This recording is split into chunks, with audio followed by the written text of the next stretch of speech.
নমস্কাৰ ছাত্ৰ ছাত্ৰীসকল, মোৰ নাম শ্ৰী উদ্দীপন শৰ্মা। মই যোৱাটো ভিডিঅ'ৰ জৰিয়তে আমি ষ্টাৰ্ট কৰিছিলো কোনটো চেপ্টাৰ, ৰিয়েল নাম্বাৰ চেপ্টাৰটো ষ্টাৰ্ট কৰিছিলো ক্লাছ 10ৰ, ঠিক আছে।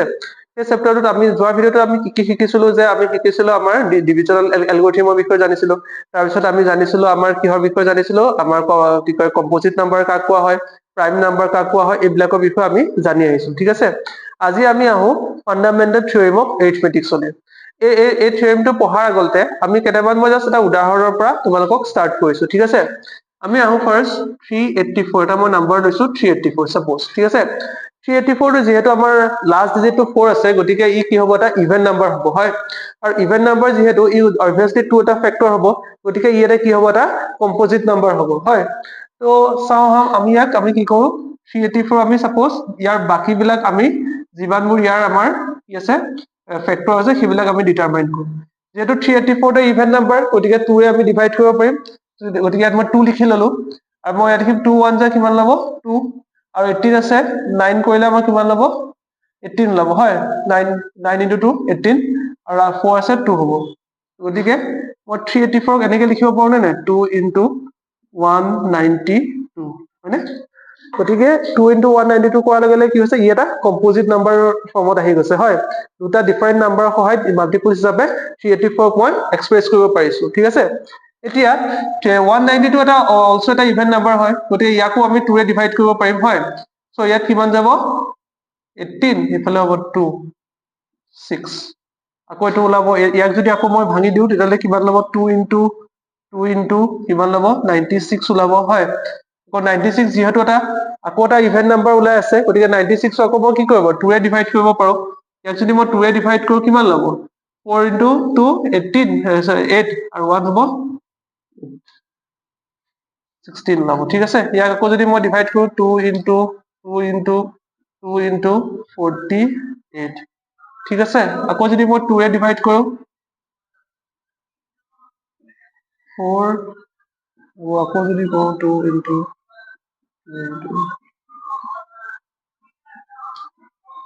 আকৌ যদি ইয়াৰ পৰা যদি মই 2 টা ডিভাইড উলিয়াই দিওঁ, যেহেতু 24 টা আকৌ এটা ইভেন নাম্বাৰ হৈ আছে, গতিকে আৰু এটা ওলাই আহিব ইয়াৰ পৰা 12 ওলাব। আকৌ যদি কৰো আকৌ ইয়াৰ পৰা 2 এটা ওলাই আহিব, এইটো কিমান ল'ব 6 ওলাব, হয়। আকৌ লাষ্টত চোৱা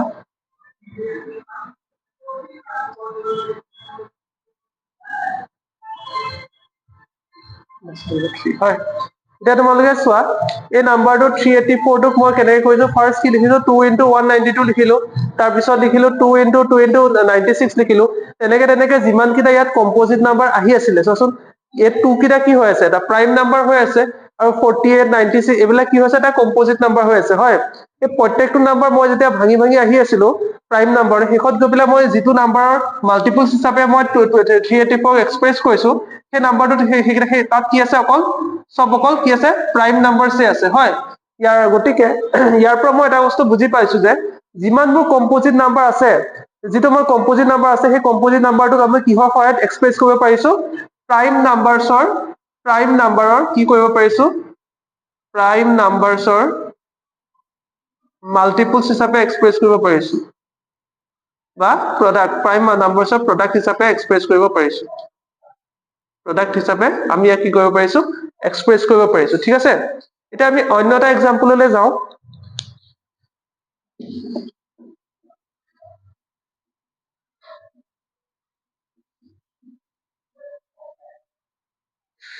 আৰু এটা এক্সাম্পল তোমালোকে চোৱা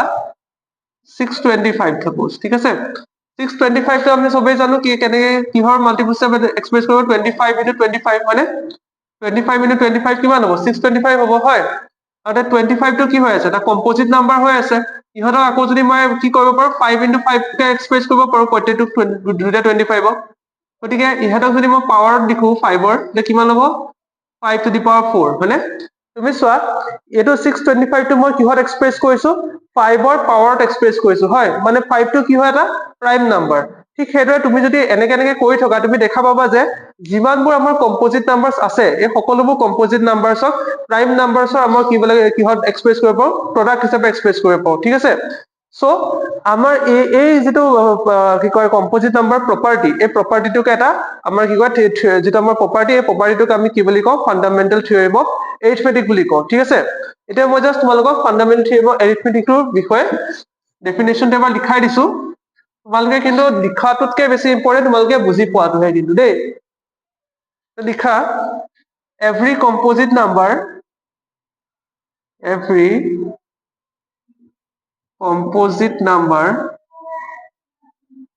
numbers can be expressed or factorized.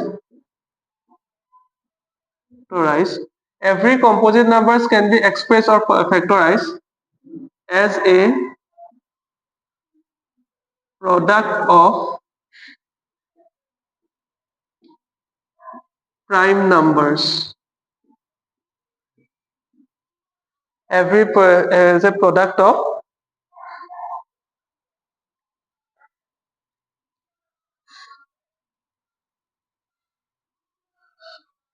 and factorization is unique apart from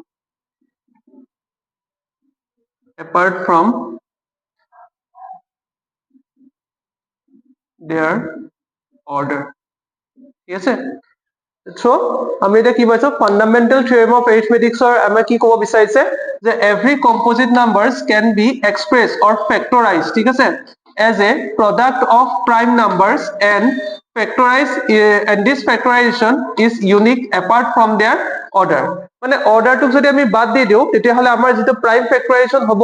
যিকোনো এটা কম্পোজিট নাম্বাৰ হেতু কি হ'ব একে প্ৰত্যেক নাম্বাৰটোৰ কাৰণে কিবা ইউনিক হ'ব তাৰ বাহিৰে বেলেগ কোনো আমি প্ৰাইম ফেক্টৰাইজেশন তাৰ কাৰণে নেপাও যেনেকে আমাৰ আগতে যেটো চাইছিলো 625 ঠিক আছে 625 ক তুমি কিহত এক্সপ্ৰেছ কৰিব পাৰা 5 to the power 4 to express কৰিব পাৰা হয়নে ইয়াৰ বাহিৰে 5 টু দি পাৱাৰ 4 ৰ বাহিৰে বেলেগ কোনো প্ৰাইম নাম্বাৰৰ মাল্টিপলছ হিচাপে আমি কি কৰিব নোৱাৰো 625 ক এক্সপ্ৰেছ কৰিব নোৱাৰো আৰু হেতুকে কি কোৱা হৈছে আমাৰ কি কোৱা হৈছে আমাৰ কোৱা হৈছে হেতু কাৰণে এটো কি বুলি কোৱা হৈছে ইউনিক এক্সপ্ৰেছন বুলি কোৱা হৈছে এখানে কি বুলি কোৱা হৈছে ইউনিক এক্সপ্ৰেছন বুলি কোৱা হৈছে আৰু এটা ওয়াৰ্ড ইউজ কৰিছে যেনেকে সাপোজ 100 ক আমি কেনেকৈ ইউজ কৰিব পাৰো দেখাব পাৰো 2 স্কয়াৰ ইনটু 5 স্কয়াৰ তেনেকৈ লিখিব পাৰো হয়নে 2 স্কয়াৰ হলে কিবা 2 স্কয়াৰ ইনটু 5 স্কয়াৰ আমি ইয়াক এনেকৈ এক্সপ্ৰেছ কৰিব পাৰো এটা চোৱা ইয়াৰ যদি মই অৰ্ডাৰটো চেঞ্জ কৰিলো ইয়াত ফাৰ্ষ্টতে কি আহিছিলে 2 আছিলে 2 স্কয়াৰ আছিলে তাৰ পিছত আছে 5 স্কয়াৰ আছে যদি মই 5 স্কয়াৰ ইনটু 2 স্কয়াৰ কৰি দিও স্টিল এটো কি হৈ থাকিব 100 টো হৈ থাকিব হয় নহয় সো এই এক্সপ্ৰেছনটো কি হৈ থাকে ইউনিক হৈ আছে কিন্তু ইয়াৰ অৰ্ডাৰটো কি কোৱা হয় অৰ্ডাৰটো ফেক্টৰ হিচাপে নাথাকে মানে অৰ্ডাৰটো ইমান মেটাৰ নকৰে কাৰণ আমি জানো যে আমি এফালৰ পৰা মাল্টিপ্লাই কৰিব ইটো সাইডৰ পৰা মাল্টিপ্লাই কৰিব আলটিমেটলি ৰিজাল্টটো একে ওলাব ঠিক আছে কিন্তু এখানে এটা কথা আছে যে প্ৰত্যেকটো বস্তু এটা মানে কি হয় এটা মানে ষ্টাইলত থাকিলে ভাল লাগে হয়নে দেখিবলৈ অকন ধুনীয়া হ'ব লাগে এক্সপ্ৰেছন বিলাক হয় হেতু কাৰণে আমাৰ কি কোৱা হৈছে যদি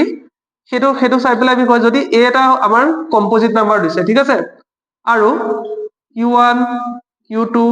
qn q3 dot dot dot qn ঠিক আছে এবিলাক সব কি হৈ আছে আমাৰ q প্ৰাইম ফেক্টৰাইজেশন হৈ আছে আৰু মানে q1 q2 কেবিলাক কি হৈছে প্ৰাইম নাম্বাৰছ হৈ আছে সো ইহতক আমি যে যিকোনো যেনেকে তেনেকে যিকোনো এটা অৰ্ডাৰত আমি লিখিব পাৰো ইয়াৰ হেতু কোনো ধৰণৰ ফেক্টৰ নহয় ঠিক আছে কিন্তু তথাপি দেখিবৰ ভালৰ কাৰণে ভাল লাগিবৰ কাৰণে ইয়াক এনেকুৱা এটা ফৰ্মুলা লিখা হয় সদায় q1 is less than equal to q2 q2 less than equal to q3 এনেকে dot dot dot dot less than equal to qn মানে ইয়াক সদায় কি কোৱা হয় সৰুৰ পৰা ডাঙৰলৈ লিখা হয় যদি আমি 100 টো লিখো তেতিয়া হলে 100 ৰ ইয়াৰ আগত আমি কি লিখিম 2 টো লিখিম 2 স্কয়াৰ হ'ব হয় সাপোজ 2 into 2 ঠিক আছে একেটা লিখিম ইনটু আমাৰ কি হ'ব 5 into 5 আকৌ যদি মই পাৰত লিখো 2 স্কয়াৰ into 5 স্কয়াৰ বুজি পালা তুমি লিখাত এনেকৈ লিখিব পাৰা যে 5 স্কয়াৰ into 2 স্কয়াৰ লিখিব পাৰা কোনো কথা নাই কিন্তু জাস্ট খালি দেখিবৰ কাৰণে যাতে লিখিবলৈ অকন ভাল লাগে এটো কাৰণে আমি এই মেথডটো বা ক'বলৈ গ'লে এই প্ৰসেছটো আমি ইউজ কৰো এই ষ্টাইলটো আমি ব্যৱহাৰ কৰো যেতিয়া আমি কি কৰো প্ৰাইম ফেক্টৰাইজেশনটো লিখো ঠিক আছে আশা কৰো এখিলৈকে তোমালোকে প্ৰাইম ফেক্টৰাইজেশন অফ এৰিথমেটিকটো বুজি পাইছা সো যদি তোমালোকে বুজি পাইছা ইয়াৰ পিছত মই অলপ সৰু কথা কেইটামান মই তোমালোকক আগত ক'ব বিচাৰিছো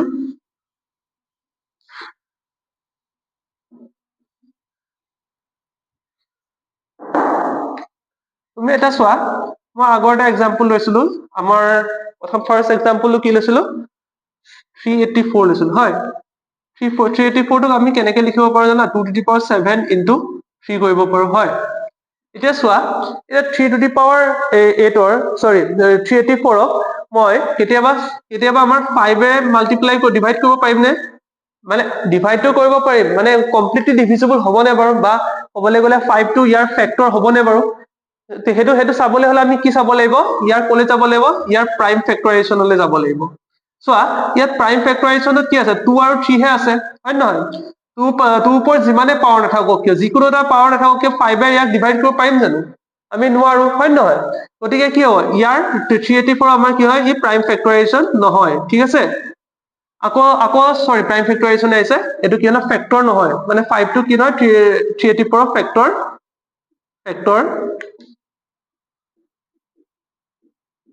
ফেক্টৰ নহয় হয় আকৌ এট দ্য সেম টাইম যদি মই কওঁ 2 to the power 5 2 to the power 5 টো আমাৰ কি হ'ব 384 প্ৰাইম কি কয় ফেক্টৰ হ'বনে বাৰু তুমি যদি চোৱা যদি মই কওঁ 384 ক যদি মই ডিভাইড কৰো 2 to the power 5 হয়নে তুমি এটা চোৱা এনেকে পামনে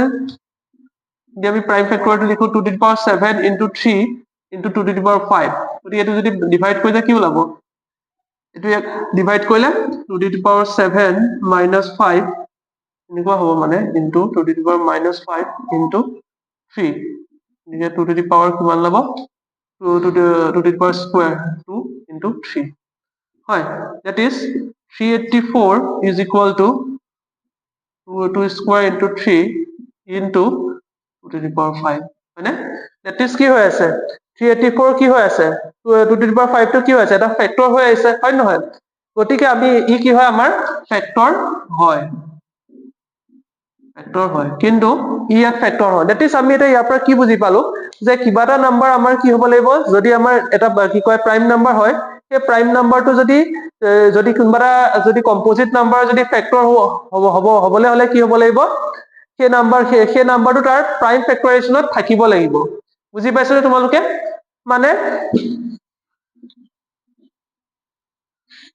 মানে চোৱা যদি আমাৰ প্ৰাইম নাম্বাৰ a হৈছে ঠিক আছে ইয়াৰ যদি মই প্ৰাইম ফেক্টৰাইজেশ্যন কৰিছো এনেকে q1 q2 dot dot dot ঠিক আছে আৰু এটা প্ৰাইম নাম্বাৰ ধৰিছো q ঠিক আছে এই q নাম্বাৰটোৱে ইয়াৰ কি হ'ব লাগিব ফেক্টৰ যদি হ'বলৈ হলে ই কি হ'ব লাগিব ইয়াৰ কি হ'ব লাগিব ইয়াৰ এই প্ৰাইম নাম্বাৰ বিলাক যে আছে দেখিছা ইয়াৰে ভিতৰত এটা হ'ব লাগিব মানে p is equal to any qi মানে যিকোনো qi টো লগত ইকুৱেল হ'ব লাগিব i টো কি হৈ আছে i is an integer number sorry integer natural number natural ঠিক আছে মানে যিকোনো এটা i লগত ইকুৱেল qi লগত ইকুৱেল হ'ব লাগিব মানে q টো কি হ'ব লাগিব ইয়াৰ ভিতৰত কোনোবা এটা প্ৰাইম নাম্বাৰছৰ সৈতে ইকুৱেল হ'ব লাগিব তেতিয়াহে আমাৰ কি ক'ব পাৰিম যে এই প্ৰাইম নাম্বাৰটো কি হৈ আছে এই যিটো আমাৰ এটা কম্পোজিট নাম্বাৰ হৈ আছে ইয়াৰ ফেক্টৰ হ'ব বুলি আমি তেতিয়া ক'ব পাৰিম ঠিক আছে এইখিনিলৈকে বুজি পাইছা যদি এইখিনিলৈকে বুজি পাইছা তেতিয়াহ'লে তোমালোকে আৰু এটা কথা বুজি পাবা যে তুমি এটা কথা মন কৰাচোন 10 এই 10 টোক যদি তোমালোকে প্ৰাইম ফেক্টৰাইজেশ্যন কৰা তেনে কি ওলাব 2 into 5 ওলাব হয়নে হয় আকৌ যদি তুমি 100 ক প্ৰাইম ফেক্টৰাইজেশ্যন কৰা 100 টো কি হয় 10 into 10 হৈ আছে নাই গতিকে 2 into 5 into 2 into 5 হ'ব নাই গতিকে এইটো কি হ'ব 2 square into 5 square হ'ব হয় আকৌ যদি কৰা 1000 তেতিয়াহ'লে কিমান হ'ব এইটো কি হৈ আছে আলটিমেটলি 10 কিউব হৈ আছে মানে 2 into 5 whole cube equal to 2 cube into 5 cube ঠিক আছে মানে আলটিমেটলি এইটো বুজিছো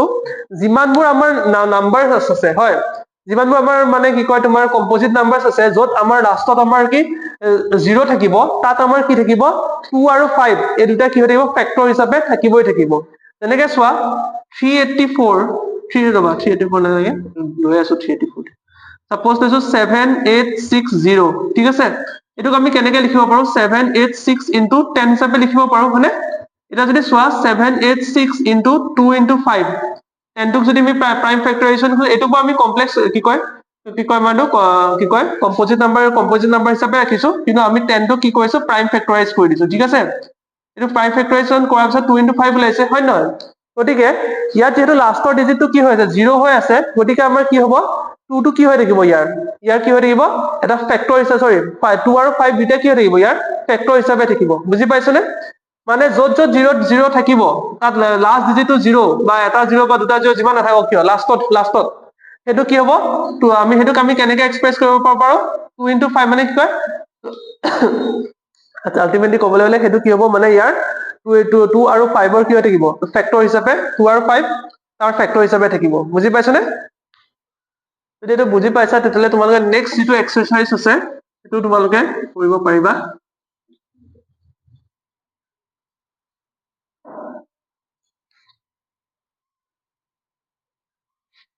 এক্সাৰচাইজটো হ'ল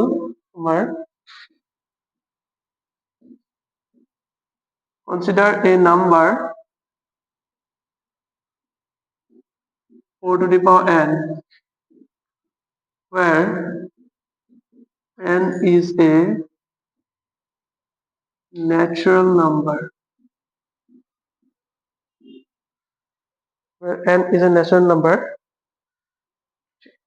check whether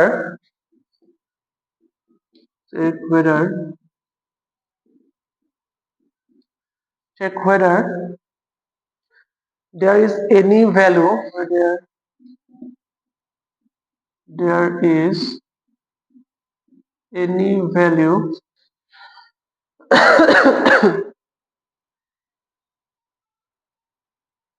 any value of n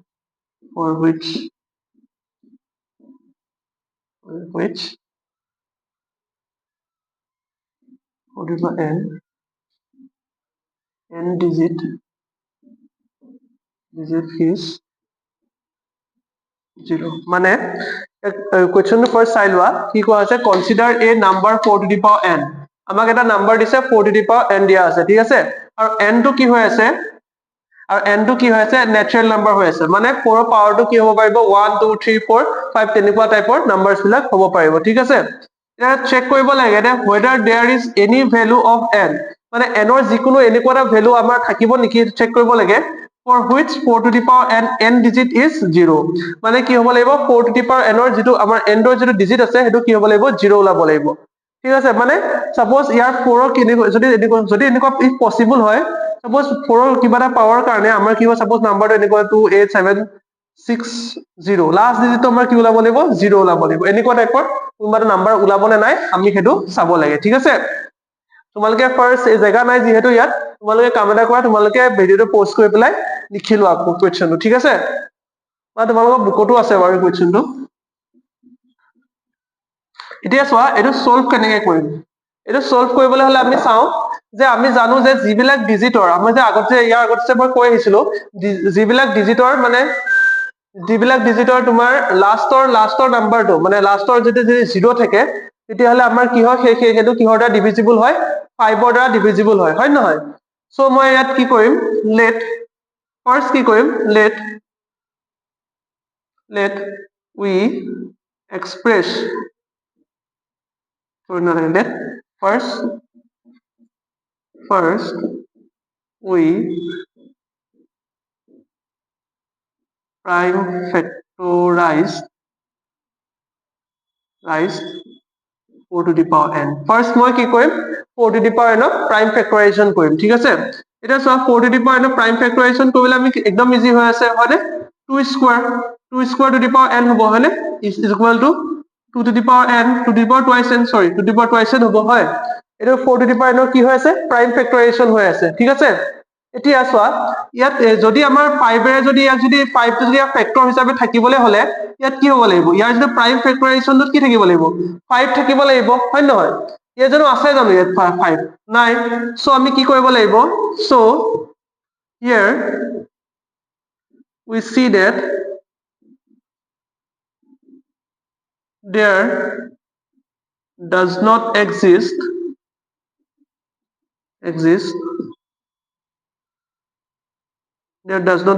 any so there does not exist any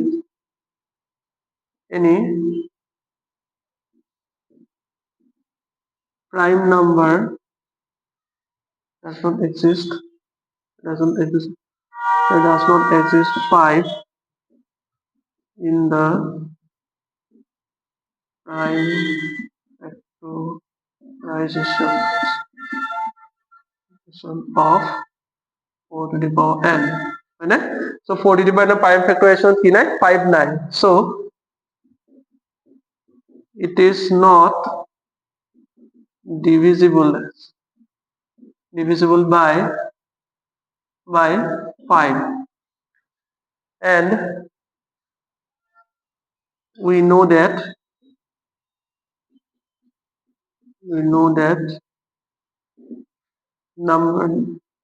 numbers which end n digit is 0 is always divisible by 5. So there does not exist any n for which n digit is 0. কি হৈ আছে চোৱা so first কি কৰিলো ইয়াৰ মই prime factorisation কৰিলো হয় prime factorisation কি ওলাইছে 2 to the power twice n ওলাইছে সো মই ইয়াত কি দেখিছো যে ইয়াৰ যেটো প্ৰাইম ফেক্টৰাইজেশ্যনটো হৈছে ইয়াৰ প্ৰাইম ফেক্টৰাইজেশ্যনটোত আমাৰ কি নাই 5 টো নাই হয়নে 5 নাই গতিকে প্ৰাইম নাম্বাৰ যেটো 5 নাই গতিকে আমাৰ কি হয় এই 5 টো কি হয় এই 4 টু দি পাৱাৰ n টো কেতিয়াও আমাৰ কি নহব 5 ৰ দ্বাৰা ডিভিজিবল নহব ফৰ এনি n এনেকৈ লিখি দিয়া ফৰ এনে লিখি দিব পাৰ for any value of n মানে n ৰ যিকোনো ভ্যালুৰ কাৰণে আমাৰ কি নহয় 5 ৰ দ্বাৰা ই ডিভিজিবল নহয় ঠিক আছে আৰু আমি কি জানো যে যদি কোনবা এটা নাম্বাৰ যাৰ n ডিজিটটো আমাৰ 0 থাকে সেই নাম্বাৰ বিলাক সদায় কি হয় 5 ৰ দ্বাৰা ডিভিজিবল হয় হয় নহয় গতিকে 4 টু দি পাৱাৰ n ৰ তুমি ভাবাচোন 4 টু দি পাৱাৰ n ৰ কোনোবা এনেকুৱা নাম্বাৰ ওলাব নেকি যাৰ কাৰণে আমাৰ কি হৈ যাব ই 5 ৰ দ্বাৰা ডিভিজিবল হ'ব নহয় obviously নহয় সো আমাৰ কি নহয় ইয়াৰ লাষ্ট ডিজিটটো আমাৰ কি নহয় কেতিয়াও 0 নহয় বুজি পালা তোমালোকৰ যদি কনসেপ্টটো যদি এখিনলৈকে এই বস্তু বুজি পাইছা তেতিয়াহলে তোমালোকে নিজেও কৰিব পাৰিবা ইয়াৰ এটো যে একে এজিটিস কৰিব লাগিব বুলি কোনো কথা নাই ঠিক আছে ওকে তেতিয়াহলে তোমালোকে যদি এখিনলৈকে যদি বুজি পাইছা তেতিয়াহলে মই নেক্সট ক্লাছত বাকিখিনি ইয়াৰ পিছৰখিনি কন্টিনিউ কৰিম আৰু আশা থাকিলে তোমালোকে সকলোৱে ভালদৰে পঢ়িবা আৰু আমাৰ লগতো জড়িত হৈ থাকিবা আৰু থ্যাংক ইউ সো মাচ